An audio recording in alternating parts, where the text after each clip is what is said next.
एक क्वेश्चन है आप लोग के पास कि अगर आपके पास कोई भी दो चार्ज दिया हुआ है तो पूछा जा रहा है कि थर्ड चार्ज का क्या पोजीशन होगा ताकि सिस्टम पूरा जो ये सिस्टम है वह इक्विलिब्रियम में होगा। तो आप जानते हैं इक्विलिब्रियम का मतलब, अगर पूरे सिस्टम पे नेट फोर्स का वैल्यू 0 होता है तो हम कहते हैं कि सिस्टम इक्विलिब्रियम में होगा।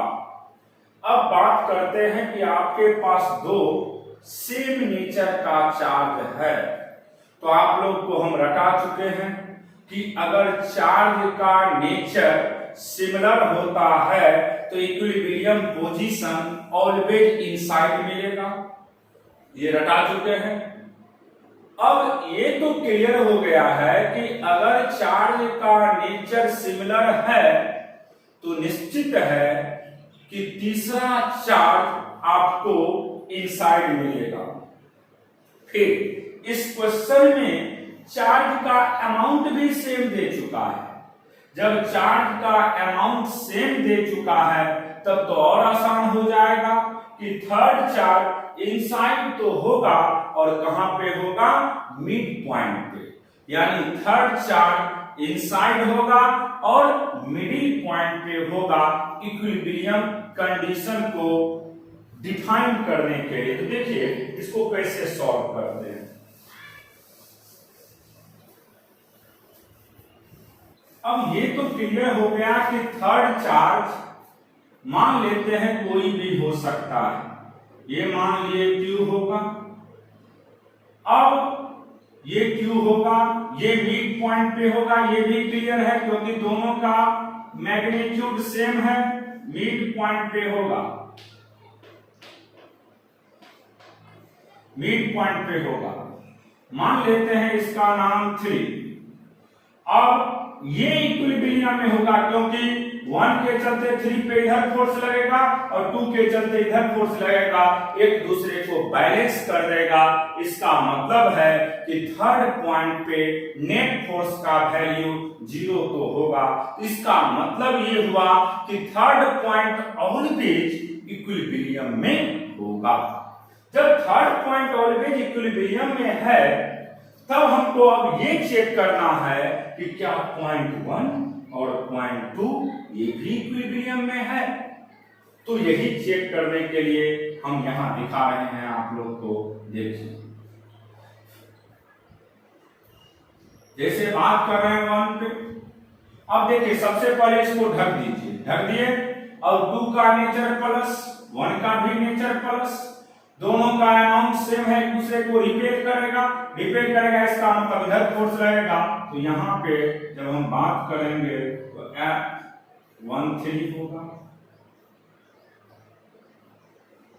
फिर 1 2 होगा, F12, फिर 3 का नेचर प्लस 1 का भी नेचर प्लस, तो इसका भी फोर्स का डायरेक्शन इधर नहीं होगा, और ये होगा आपको F13।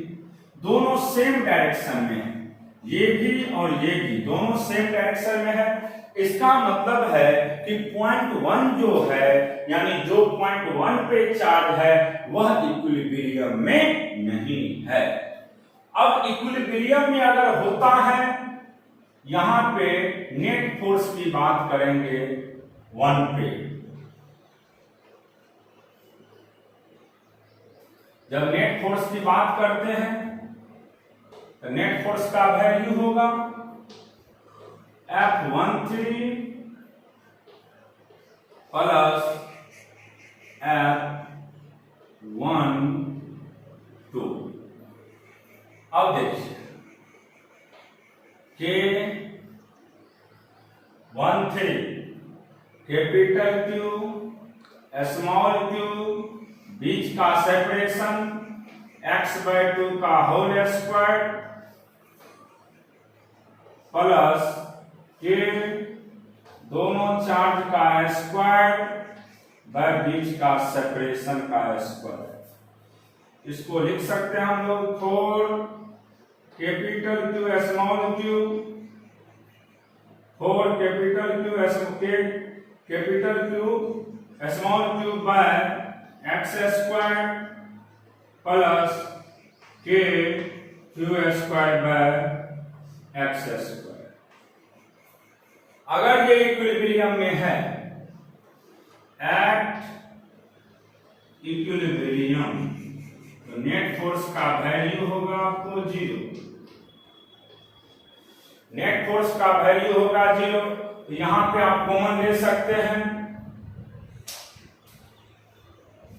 के capital Q by x square.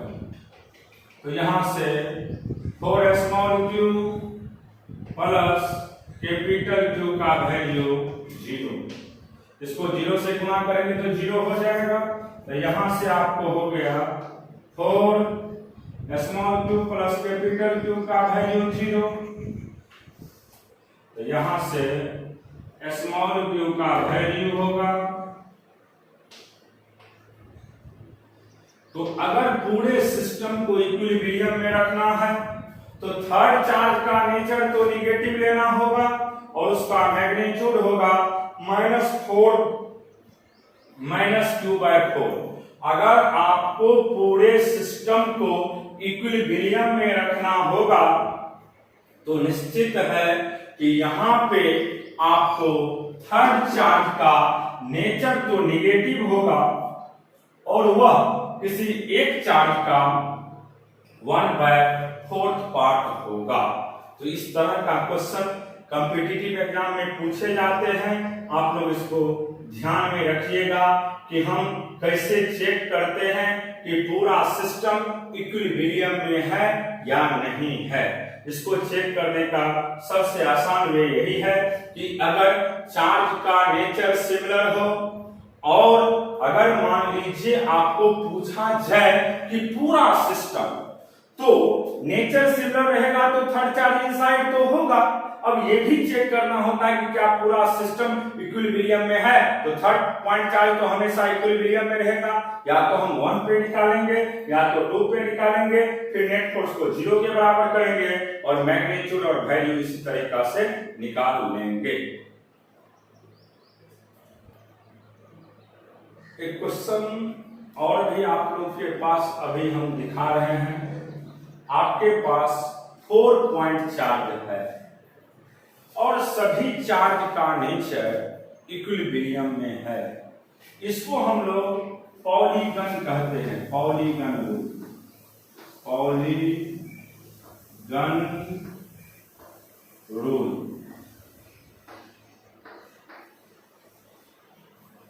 ये हो गया पॉलीगन रूल। ये क्या है सुनेंगे ध्यान से।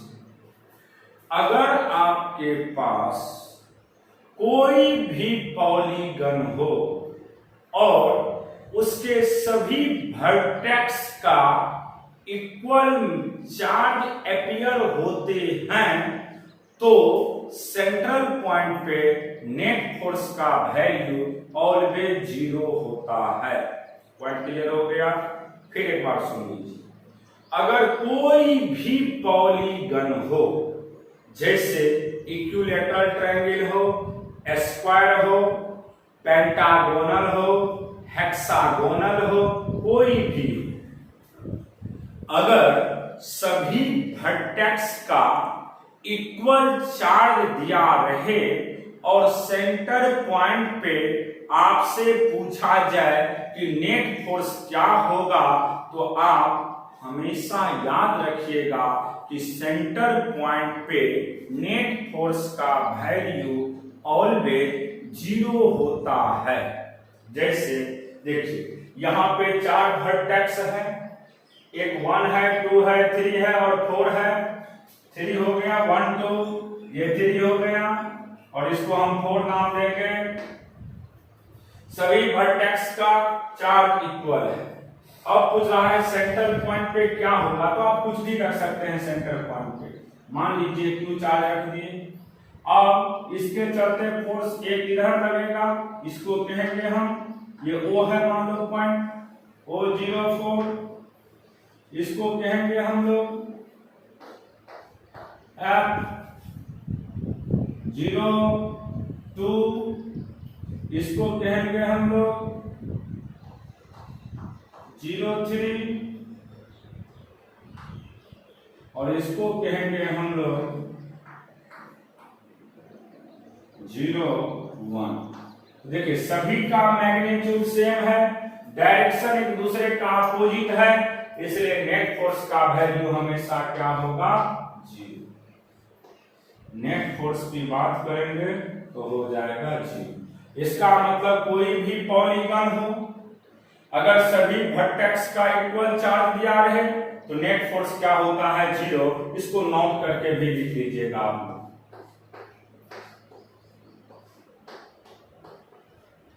All in case of polygon, in case of polygon, all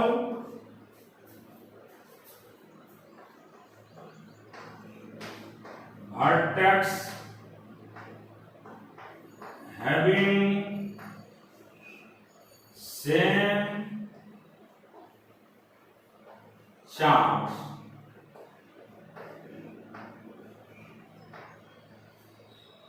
in case of polygon all vertex having same charge, then the net force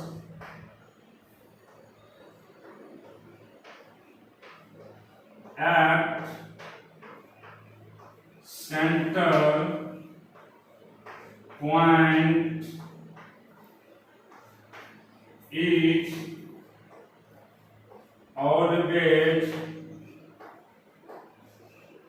0।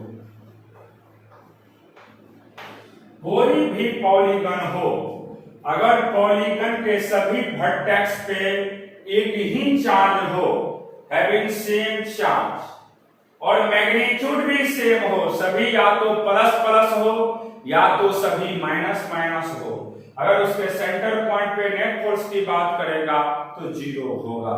ये पॉइंट को याद रखिएगा, क्योंकि कॉम्पिटिटिव एग्जाम में इस तरह के क्वेश्चन पूछते हैं, बोर्ड में भी इस तरह का क्वेश्चन पूछा जाता है।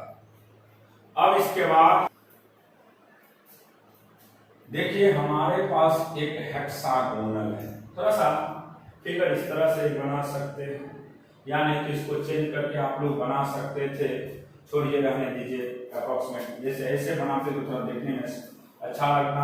यहाँ पे थोड़ा सा स्पेस ज्यादा, ये वर्टेक्स दिख रहा है, ऐसा है नहीं, सभी इक्वल होते हैं। अब देखिए यहाँ पे 5 वर्टेक्स का चार्ज दिया हुआ है, सेंटर पॉइंट का चार्ज है, ये जो 6 जो वर्टेक्स है इस पे कोई भी चार्ज आपके पास गिवन नहीं है, तो क्या सेंट्रल पॉइंट पे नेट फोर्स 0 होगा? कभी नहीं। क्यों?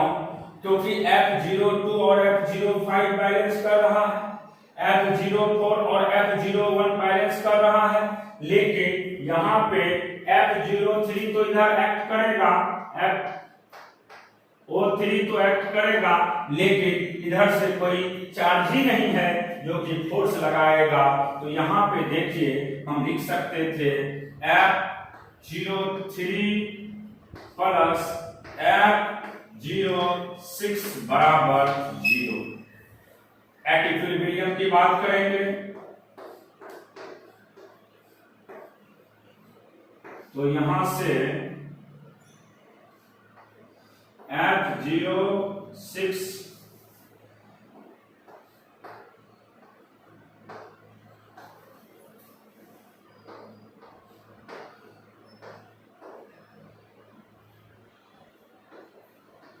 माइनस F03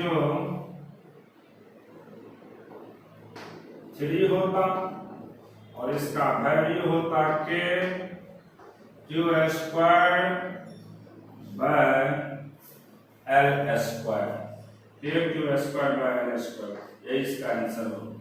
जब भी सभी वर्टेक्स का चार्ज दिया रहे, कोई एक वर्टेक्स का चार्ज नहीं दिया रहे, सेंटर पॉइंट पे चार्ज दिया है तो आप सिंपल याद रखिएगा वहां पे फोर्स का वैल्यू माइनस के टर्म में आएगा, क्योंकि माइनस इंडिकेट करता है कि डायरेक्शन एक दूसरे का अपोजिट होगा और इसका वैल्यू माइनस के क्यू स्क्वायर बाय बीच के सेपरेशन का स्क्वायर होगा। इस तरह का भी क्वेश्चन पूछे जाते हैं। इसके बाद एक लास्ट क्वेश्चन अब हम बताएंगे। हम एसएचएम की केस का डिस्कशन करेंगे। डियर स्टूडेंट, आपके पास दो चार्ज है, एक चार्ज Q है, दूसरा भी चार्ज Q है, बस और बीच का सेपरेशन 2a है। आपसे पूछा जा रहा है कि क्या ये सिस्टम एसएचएम में होगा। फिर अगर ये एसएचएम प्रोड्यूस करता है तो आप उसका टाइम पीरियड भी बताएंगे, यही क्वेश्चन है। तो आप जानते हैं एसएचएम होने का एक कंडीशन है कि अगर acceleration directly proportional to negative of displacement होते हैं तो हम कहते हैं कि वह इक्वेशन एसएचएम को प्रोड्यूस करता है। एसएचएम को प्रोड्यूस करने के लिए एक कंडीशन है कि acceleration directly proportional to negative of displacement होना चाहिए। ये अगर होगा तो कहेंगे एसएचएम होगा। अब सबसे पहला चीज है कि हम मान लेते हैं कि एक चार्ज क्यू नट इसके इनसाइड में लिए हैं। ध्यान से समझिएगा, इसका नेचर प्लस, इसका नेचर प्लस, इसको धक्का मारेगा, रिपेल करेगा, ये इधर स्लाइड करेगा।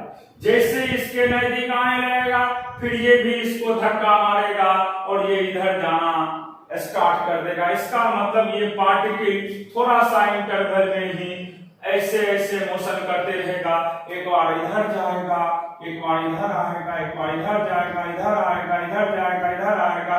इसका मतलब ये हुआ कि ये एक फिक्स पॉइंट के अराउंड अपने मोशन को बार बार रिपीट करते रहेगा। तो मान लीजिए कि अगर ये चार्ज पार्टिकल डिस्प्लेस करता है तो मान लेते हैं ये डिस्प्लेस यहां से थोड़ा सा किया है क्यू नट। मान लीजिए ये क्यू नट यहां पे आ गया तो डिस्प्लेसमेंट कितना हुआ है इसका x, इसका डिस्प्लेसमेंट x हुआ है।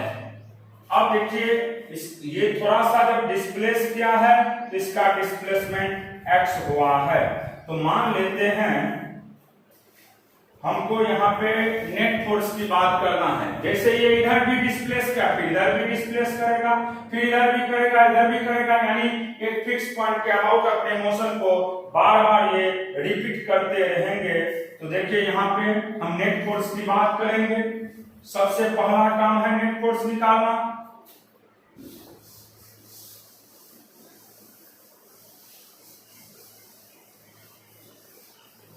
देखिए कैसे निकालते हैं।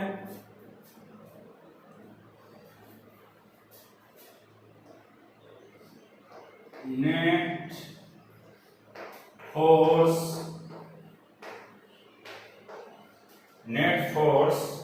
ऑन Q1 या on Q naught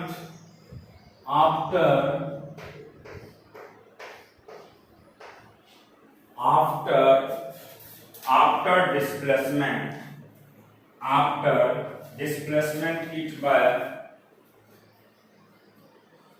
after displace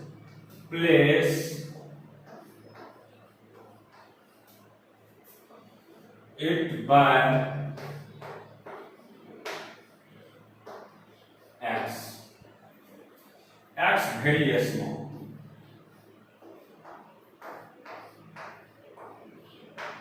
very small,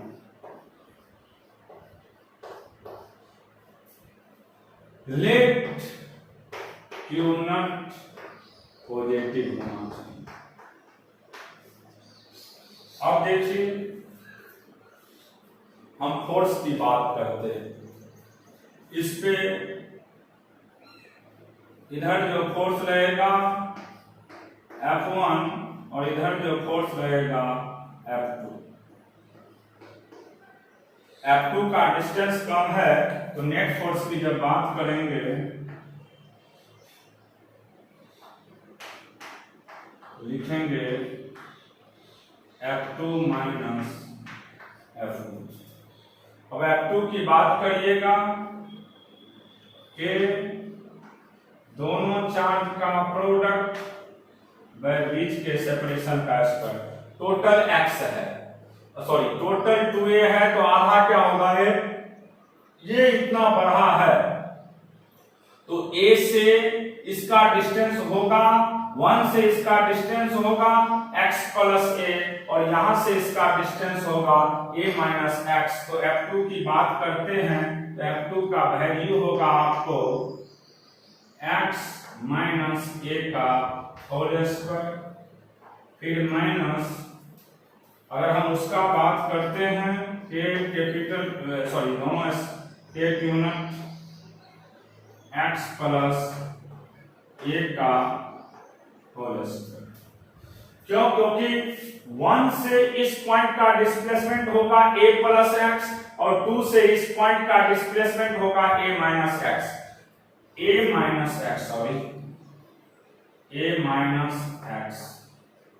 अब इसमें कॉमन ले लीजिए, इसमें आपको कॉमन आएगा कि दोनों चार्ज का प्रोडक्ट तो बचेगा यहाँ पे 1 बाय a माइनस x का whole square minus 1 by a plus x का होल स्क्वायर। अब देखिए इसको हम अब सॉल्व करने का तरीका समझा रहे हैं, कैसे सॉल्व करिएगा आप लोग।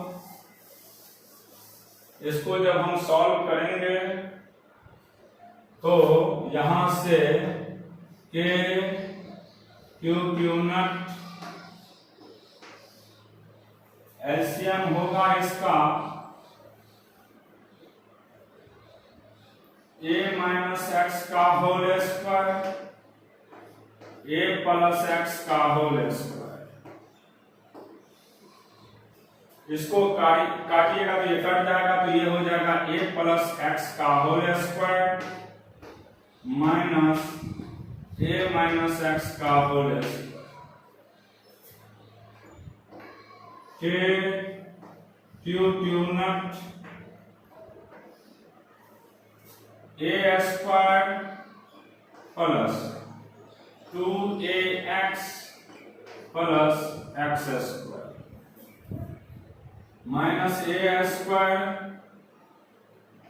Plus 2ax minus x square by a square minus x square का होल स्क्वायर।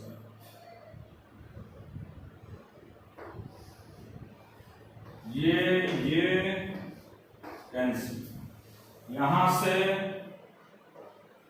इसका वैल्यू होगा 4k q naught a into x। अब देखिए a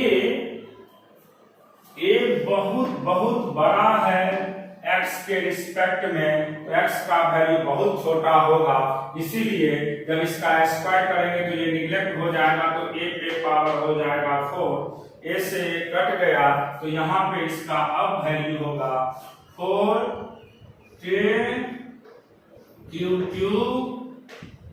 x by a cube. अब आपको नेट फोर्स निकल गया है, ये हो गया नेट फोर्स का वैल्यू। अब समझना है जैसे जिधर फोर्स लगेगा उसके अपोजिट में डिस्प्लेसमेंट होगा, क्योंकि आप देख रहे थे कि नेट फोर्स अगर इस तरफ लग रहा था तो डिस्प्लेसमेंट इस तरफ हो रहा था, तो यानी फोर्स और डिस्प्लेसमेंट एक दूसरे का अपोजिट है, इसलिए यहाँ पे किस साइन का यूज करते हैं हम लोग, माइनस साइन का। लिख भी देते हैं यहाँ पे, force and displacement both are in opposite direction. Force और डिस्प्लेसमेंट एक दूसरे का अपोजिट है। फोर्स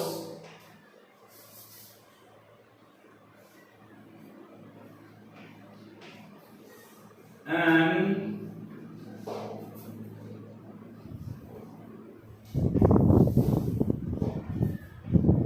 displacement both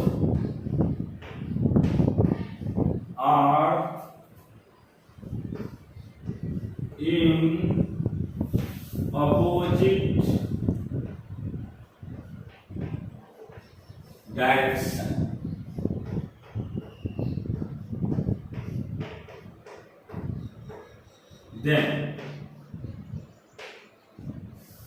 तो अब फोर्स का वैल्यू होगा -4 के दोनों चार्ज का प्रोडक्ट x बाय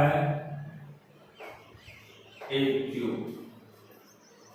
अब यहां पे फोर्स बराबर होता है mass into acceleration, mass into acceleration A बराबर -4 के क्यू क्यू नट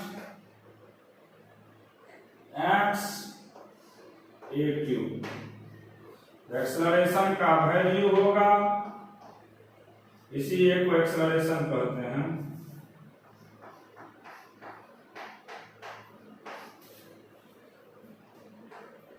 -4 के दोनों चार्ज का प्रोडक्ट मास ए क्यूब इंटू एक्स। और हम जानते हैं, we know that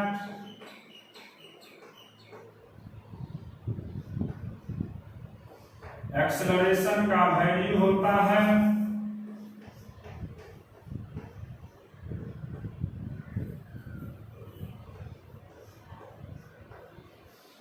-k into x या -ओमेगा स्क्वायर इंटू एक्स भी बोल सकते हैं, -ओमेगा स्क्वायर इंटू एक्स भी बोल सकते हैं। एक्सेलरेशन का वैल्यू हो जाएगा -ओमेगा स्क्वायर इंटू एक्स, दोनों चीज आप बोल सकते हैं। तो यहां से हम देखेंगे तो इसका वैल्यू होगा -k इंटू एक्स भी बोल सकते हैं,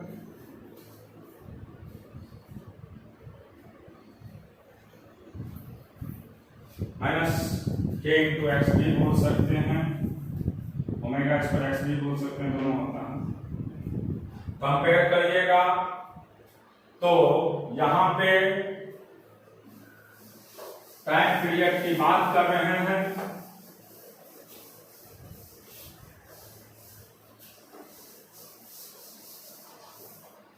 तो हमें यहां पे टाइम पीरियड का वैल्यू t बराबर, टाइम पीरियड t बराबर होता है 2 पर √m/k। कंपेयर करिएगा यहां से, इसको फर्स्ट, इसको second, comparing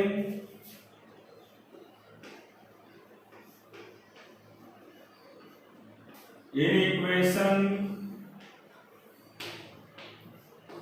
first and second, तो k का वैल्यू होगा यहां से -4 के दोनों चार्ज का प्रोडक्ट बाय m इंटू ए क्यूब। अब यहां पुट कर दीजिएगा तो 2 पर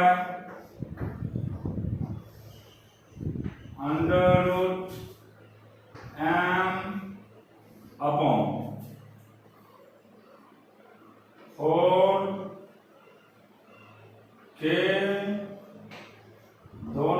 चार्ज का प्रोडक्ट, एक मिनट इतना मत करिए, डायरेक्ट भी कर सकते थे, सॉरी थोड़ा सा मिस्टेक हो गया था। जैसे फोर्स का वैल्यू ये मिल चुका है और आप जानते हैं फोर्स का वैल्यू -k × x होता है। यहाँ पे ये के स्प्रिंग कांस्टेंट है और ये के जो है वह कांस्टेंट है जिसका वैल्यू होता है 1/4πε0। इस के का वैल्यू 1/4πε0 हो गया तो 4 से 4 कैंसिल हो गया, तो यहां से माइनस साइन भी खत्म हो जाएगा, तो आपको के का वैल्यू अब निकल गया है, के का वैल्यू निकल गया Q0 अपॉन πε0 AQ, और टाइम पीरियड का वैल्यू होता है 2π√m/k। अब पुट कर दीजिए, तो 2π√m और k का वैल्यू Q0 अपॉन πε0 AQ। इसको जब अंदर में देंगे तो टाइम पीरियड का सिंपल वैल्यू होगा 2π, थोड़ा बड़ा ये क्वेश्चन है, ये एससी वर्मा के बुक में, अदर एग्जाम में जो जब आईटी एडवांस सब में टफ क्वेश्चन पूछेगा तब इस सब क्वेश्चन का यूज हो सकता है, वरना ये सब क्वेश्चन नहीं दे सकता है। ये हो गया इसका आंसर। जब भी आपको एसएचएम के केस में क्वेश्चन पूछेगा तो सबसे पहले देख लीजिएगा कि चार्ज क्या है। अगर चार्ज दिया रहेगा तो एक उसके बीच में हम कोई भी चार्ज एजम्पशन करेंगे और आप देखिएगा वह चार्ज अपने एक्सिस पॉइंट के अबाउट बार बार मोशन को रिपीट करेगा। जब वह रिपीट करेगा, और ध्यान में ये रखना है कि वहां पे जो एक्सेलरेशन प्रोड्यूस होगा और जो डिस्प्लेसमेंट होगा वह ऑलवेज एक दूसरे का अगर अपोजिट है तो आपको ये समझ जाना चाहिए कि वहां पे आपको वह जो मोशन प्रोड्यूस होगा वह किस मोशन को रिप्रेजेंट करेगा, एसएचएम को। किसको? एसएचएम को।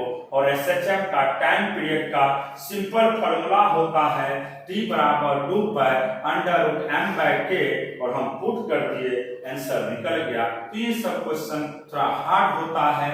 अभी तक आपने सिर्फ कूलम्स लॉ के विषय में पढ़े हैं और कूलम्स लॉ का जितनी भी कॉन्सेप्ट है सभी कॉन्सेप्ट को आपको हमने समझा चुके हैं।